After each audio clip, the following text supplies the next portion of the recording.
નમસ્કાર. આજકાલ દરેક જગ્યાએ ડિજિટલ દુનિયાની વાતો થાય છે, પણ શું એમાં એક સારી કારકિર્દી બનાવી શકાય?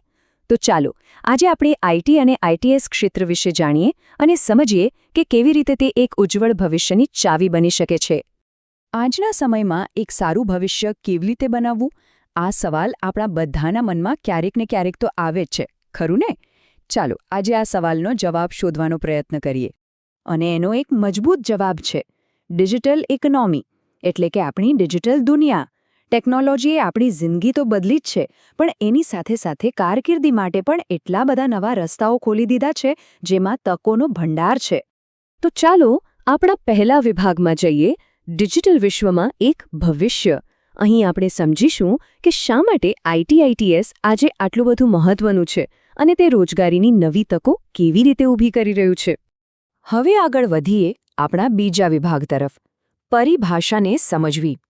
આપણે ઘણીવાર આઈટી અને આઈટીએસ જેવા શબ્દો સાંભળીએ છીએ, પણ આ બધું છે શું? ચાલો એકદમ સરળ ભાષામાં સમજીએ. સૌથી પહેલાં વાત કરીએ આઈટીની. આઈટી એટલે કે ઇન્ફોર્મેશન ટેકનોલોજી. સાદા શબ્દોમાં કહીએ તો આ એ બધી ટેકનોલોજી અને સિસ્ટમ છે જે ડિજિટલ માહિતીને સાચવે છે, તેના પર કામ કરે છે અને તેને એક જગ્યાએથી બીજી જગ્યાએ મોકલે છે. એમ સમજો કે આખી ડિજિટલ દુનિયાનો પાયો જ આઈટી છે. અને હવે વાત કરીએ આઈટીએસની, એટલે કે આઈટી એનેબલ સર્વિસીસ, મતલબ કે આઈટીની મદદથી ચાલતી સેવાઓ. ટૂંકમાં જ્યારે પણ કમ્પ્યુટરનો ઉપયોગ કરીને કોઈ ગ્રાહક કે બિઝનેસને કોઈ સેવા આપવામાં આવે તો એને આઈટીએસ કહેવાય છે. આ બંને વચ્ચેનો તફાવત સમજવા માટે એક મસ્ત ઉદાહરણ છે. માની લો કે આઈટી એક રસોડું છે, જેમાં રસોઈ બનાવવાના બધા જ સાધનો છે, અને આઈટીએસ એ રસોઈયો છે જે એ સાધનોનો ઉપયોગ કરીને આપણા માટે સ્વાદિષ્ટ ભોજન તૈયાર કરે છે.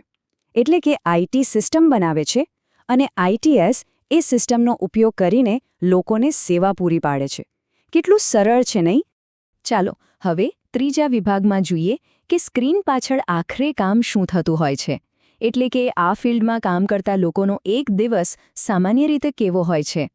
સામાન્ય રીતે આ ક્ષેત્રમાં શરૂઆતમાં જે કામ મળે છે એમાં આવે છે ડેટા એન્ટ્રી, ટાઈપિંગનું કામ, ઈમેલ સંભાળવાનું, ઓનલાઈન ફોર્મ ભરવાનું અને હા, કોલ સેન્ટર ઓપરેશન્સ.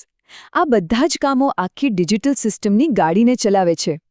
અને આ કામ આપણા રોજિંદા જીવન સાથે સીધું જોડાયેલું છે. જ્યારે આપણે કોઈ ડિજિટલ પેમેન્ટ કરીએ છીએ કે પછી મોબાઈલ રિચાર્જ કરાવીએ છીએ, ઓનલાઈન બેન્કિંગ વાપરીએ છીએ અથવા તો આધાર કે પેન કાર્ડ જેવી સરકારી સેવાઓનો ઉપયોગ કરીએ છીએ, ત્યારે એ બધાની પાછળ ક્યાંક ને ક્યાંક આ આઈટીએસ પ્રોફેશનલ્સ જ કામ કરી રહ્યા હોય છે. અને સૌથી સારી વાત એ છે કે આ કામ કરવા માટે જે સાધનો જોઈએ એ પણ એકદમ સામાન્ય છે, જેમ કે એક કમ્પ્યુટર કે લેપટોપ, ઇન્ટરનેટ કનેક્શન અને MS વર્ડ અને એક્સેલ જેવા સોફ્ટવેર. આ બધું શીખવું કોઈના માટે પણ બહુ સરળ છે. ઓકે, તો હવે ચોથા વિભાગ પર આવીએ, ધ બ્લુપ્રિન્ટ. મતલબ કે આ કારકિર્દી માટે કઈ કઈ સ્કિલ્સ એટલે કે કયા કૌશલ્યો હોવા જરૂરી છે એના પર એક નજર કરીએ. જુઓ, અહીં 4 મુખ્ય કૌશલ્યો છે. સૌથી પહેલાં ટાઈપિંગ સ્કિલ. જેટલી સારી સ્પીડ એટલું કામ ઝડપી અને વધુ સારું થાય. બીજું છે કમ્પ્યુટરનું બેઝિક જ્ઞાન, જે આખા કામનો પાયો છે. ત્રીજું કમ્યુનિકેશન સ્કિલ, એટલે કે વાતચીત કરવાની આવડત, જે ગ્રાહકો અને ટીમ સાથે કામ કરવા માટે ખૂબ જ જરૂરી છે. અને ચોથું છે ચોકસાઈ. કામમાં ભૂલ ન થાય એનું ધ્યાન રાખવું પડે, જેથી લોકોનો વિશ્વાસ જળવાઈ રહે. ચાલો હવે આપણે પહોંચ્યા છીએ આપણા 5મા વિભાગમાં, પ્રક્ષેપણ પ્લેટફોર્મ. અહીં આપણે જોઈશું કે આ બધી સ્કિલ્સ શીખ્યા પછી કારકિર્દીની કઈ કઈ તકોના દરવાજા ખુલે છે. આ સ્કિલ્સ આવડી જાય પછી data entry operator, computer operator, office assistant કે પછી કોલ સેન્ટર એક્ઝિક્યુટિવ જેવી નોકરીઓ માટેના રસ્તા ખુલી જાય છે. અને આ તો ફક્ત શરૂઆત છે. અહીંથી એક શાનદાર ડિજિટલ કારકિર્દીનો પાયો નખાય છે. અને એક વાત હંમેશા યાદ રાખવા જેવી છે, પ્રેક્ટિસથી જ પરફેક્શન આવે છે. એટલે કે જેટલો વધારે અભ્યાસ અને મહેનત કરશો એટલા જ આ કામમાં માહિર બનશો અને સફળતા મેળવશો.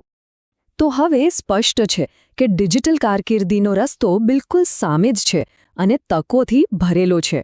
બસ થોડી મહેનત કરીને જરૂરી સ્કિલ્સ શીખવાની છે. તો ચાલો આજે જ આ ડિજિટલ ભવિષ્ય તરફ પહેલું